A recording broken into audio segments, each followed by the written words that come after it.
Joined by the voice for the Vancouver Canadians, Mr. Rob Fay. Rob, another season. First off, thanks for doing this. You're a busy man. Well, never too busy to do this, and I always enjoy having conversations with you, and I'm glad that you liked it. You came out to the ballpark, saw some changes to it dimensionally, and with everything we've done here, we're pretty proud of it.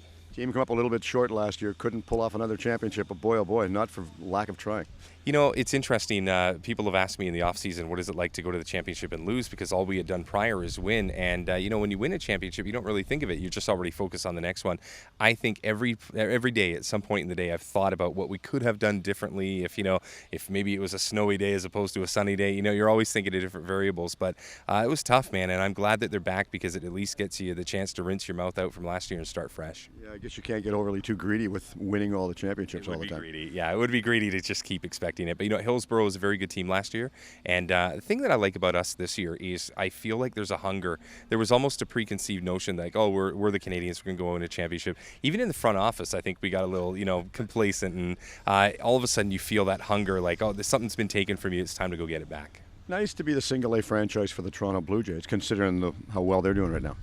There's days and weeks where it is good and days and weeks where it's not good. But the one thing that I can say is the national pride never changes. We had a hot stove luncheon in February of this year, and it was sold out again. More than 600 people came out, and we had Russell Martin and all kinds of people coming out to support it, and Roberto Alomar was there. And that's when you really realize the impact of being an affiliate of the Toronto Blue Jays. Is in the off-season, in the dead of winter, you can still sell out a venue because that tie. You talk about that. You still have the superstars coming here this year? Yeah, Tony Fernandez is one. He was a guy that I grew up thinking was the greatest shortstop in the game. I was a kid that grew up in Toronto. So, to see Tony Fernandez, albeit when I'm 41, is still just as cool as when I was 14.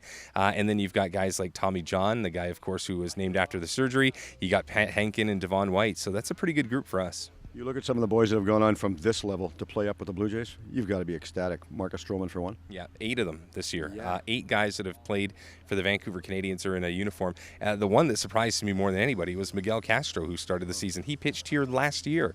In all of our time in a short season affiliation with either the A's or the Blue Jays, we've never had that kind of a jump that dramatically to go from short season to the major leagues. So that was something that I think we could really put a feather in our cap and say, hey, see the guy out there right now with the 97-mile-an-hour fastball?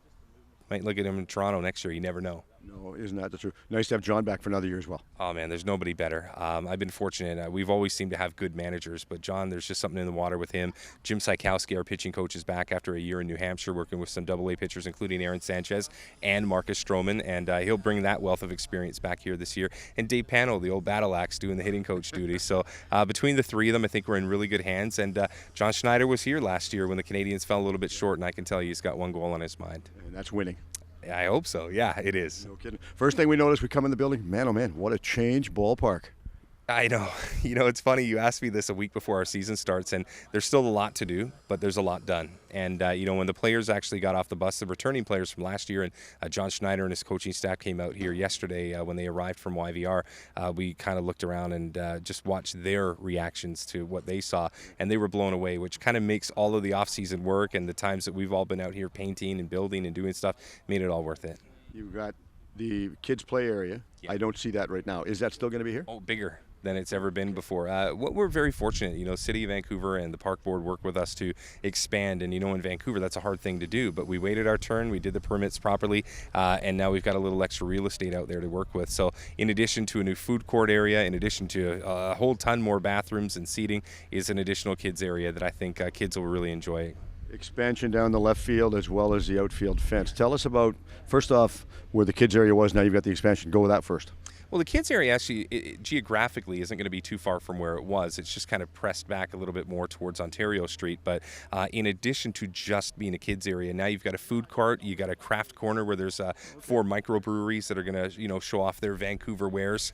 And then, of course, you've got a great walkway. One of the things that we did at this ballpark more than anything that we take pride in is we've increased our handicap area so that, the entire stadium now is wheelchair accessible. You got to remember, this is a stadium that was built in 1950, 1951. Some of those things weren't taken into consideration at that time. So to be able to now say whether you're in down the third base line or the first base line or in the outfield, you can get there by wheelchair is something that I think of all the upgrades, I think that's one we take the most pride in. So what's happening behind the fence out here by the scoreboard?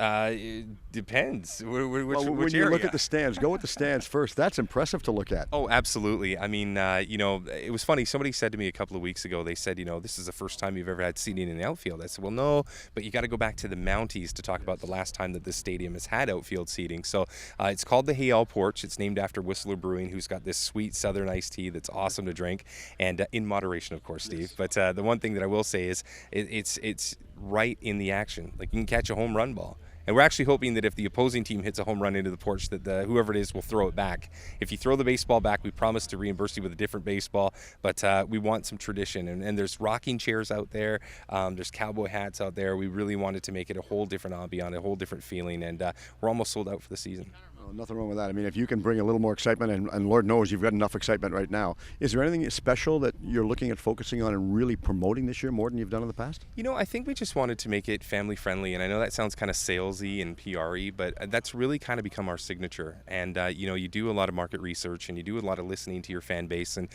this is a city that is big enough for baseball in it, even though you've got the Whitecaps, the Lions, the Giants, the Canucks, and everybody else. But I think the one thing that we've gotten back is, hey, as long as the stadium's clean, the hot dogs are hot, and the drinks are cold, I mean, that's going to bring the family out. We didn't raise our ticket prices. We haven't done so since Jake and Jeff took over the ownership of this team. So to me, I think that's really become our signature. So I think it's, to answer your question in a shorter form, we don't want to change the recipe. It's kind of like Kentucky Fried Chicken. If the batter works, you stick with it. No kidding. You're heavily involved with different minor sports groups. You bring the young kids, the boys and girls, on the diamond before the game. I know that they're just ecstatic about doing that. They love coming out and walking and running on the diamond with them.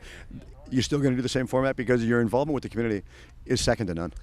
I think, for the baseball buddies, absolutely, they're going to be coming out. We have an A&W Family Fun Sunday where every kid in the stadium can run the bases right after the game. So they're running the same base pass as the kids that we have out here wearing the Canadians colors. But I think in addition to that, we've created things like rookie teams. We have a new mascot that we're going to be debuting next week. We have a huge surprise going on behind center field that I can't tell you about. But if this thing pulls off, kids will come from more than just down the street to see a game here. So we've always put the kids first. I think if you can make this a family-friendly place where kids feel safe and their mom feels safe bringing them, I think you're always going to have full stands. That's what you need. Robbie, you do a hell of a job promoting this, doing the broadcast. I enjoy listening to all the games whenever you're doing the broadcast. It's just fun to be a part of. For those watching right now, tell them why they should come out and support the Vancouver Canadians. Well, I tell you what, you only get them for 2.5 months out of a year. There's a long layoff, and to actually be out here in the sunshine with natural grass, and in a world where it's faster, bigger, iPhones and all that kind of stuff, it's cool to come out to a venue where there's no clock. It's your hometown team that's fighting towards a championship and do it in the sunshine. That's good enough reason for me. No, me too. Robbie, thanks very much for doing this. I appreciate it. We'll look forward to talking to you and seeing you. I always appreciate your support. Thank you for always being out here. You guys never fail us. We love coming out here and doing this for you. This is fun. This is part of summer. This is Vancouver and the Vancouver Canadians. Awesome. Thanks, Steve. Okay, thanks, Robbie.